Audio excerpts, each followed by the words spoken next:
राष्ट्र सह्याद्री, आवाज जनतेचा, प्रयत्न जनहिताचा.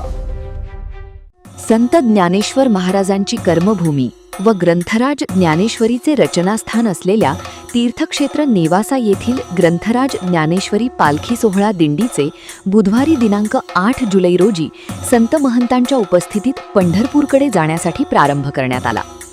संत ज्ञानेश्वर महाराज देवस्थानचे प्रमुख महंत गुरुवर्य वेदांताचार्य हभप देवीदासजी महाराज म्हस्के शास्त्री, गंगापूर येथील गाथामूर्ती हभप रामभाऊ महाराज राऊत, शेवगाव तालुक्यातील हभप राम महाराज जिंजूरके हे या दिंडीचे नेतृत्व करत आहे. नेवासा येथून निघालेल्या माऊलींच्या या पालखी दिंडीत सुमारे 30 दिंड्यांसह हजारो वारकऱ्यांनी सहभाग नोंदवला आहे. माऊलींच्या कर्मभूमी असलेल्या नेवासे नगरीत आषाढी दिंडी सोहळ्यातील पहिला रिंगण सोहळा वारकऱ्यांनी यावेळी एसटी स्टँड प्रांगणात साजरा केला. श्री संत ज्ञानेश्वर महाराजांच्या पैस खांब मंदिराचे निर्माते वैकुंठवाशी हभप बन्सी महाराज तांबे यांच्या प्रेरणेने सुरू झालेल्या या दिंडीच्या प्रस्थानापूर्वी माऊलींच्या पादुकांचे व पैस खांबाचे पूजन श्री क्षेत्र देवगड संस्थानचे महंत राष्ट्रसंत गुरुवर्य श्री भास्कर गिरीजी महाराज, सद्गुरू नारायणगिरी महाराज आश्रमाचे महंत श्री उद्धवजी महाराज मंडलिक, आळंदी येथील हभप ज्ञानेश्वर माऊली कदम महाराज, वेदांताचार्य देवीदासजी महाराज म्हस्के शास्त्री, त्रिवेणीश्वर देवस्थानचे महंत श्री रमेशानंद गिरीजी महाराज, मध्यमेश्वर देवस्थानचे महंत ऋषीनाथजी महाराज, रामकृष्ण विवेकानंद आश्रमाचे स्वामी श्री ज्ञानेश्वरजी महाराज, दिंडी चालक राम महाराज जिंजूरके यांच्या हस्ते वेदमंत्राच्या जयघोषात करण्यात आले.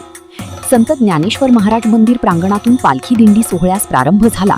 यावेळी आमदार विठ्ठलराव लंघे पाटील व सौ रत्नमालाताई लंघे पाटील, देवस्थानचे अध्यक्ष पांडुरंग अभंग, माजी आमदार नरेंद्र घुले पाटील, बाळासाहेब मुरकुटे, शंकरराव लोखंडे, शिवसेनेचे युवा नेते प्रभाकरराव शिंदे, युवा नेते उदयनदादा गडाख पाटील, नगराध्यक्ष डॉक्टर करणसिंह घुले, डॉक्टर क्षितिज घुले, नेवासा मार्केट कमिटीचे सभापती नंदकुमार पाटील, ॲडव्होकेट संजय सुखदान व सर्व नगरसेवकांच्या हस्ते पालखी रथातील पादुकांचे पूजन करण्यात आले.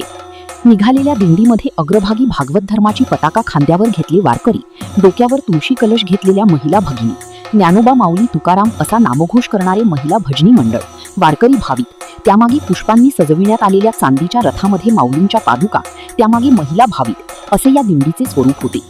दिंडीद्वारे नेवासे नगरीला प्रदक्षिणा घालण्यात आली. यावेळी झालेल्या रिंगण सोहळ्याला हजारो भाविक उपस्थित होते. प्रतिनिधी सुधीर चव्हाण, नेवासा. राष्ट्र सह्याद्री, आवाज जनतेचा, प्रयत्न जनहिताचा.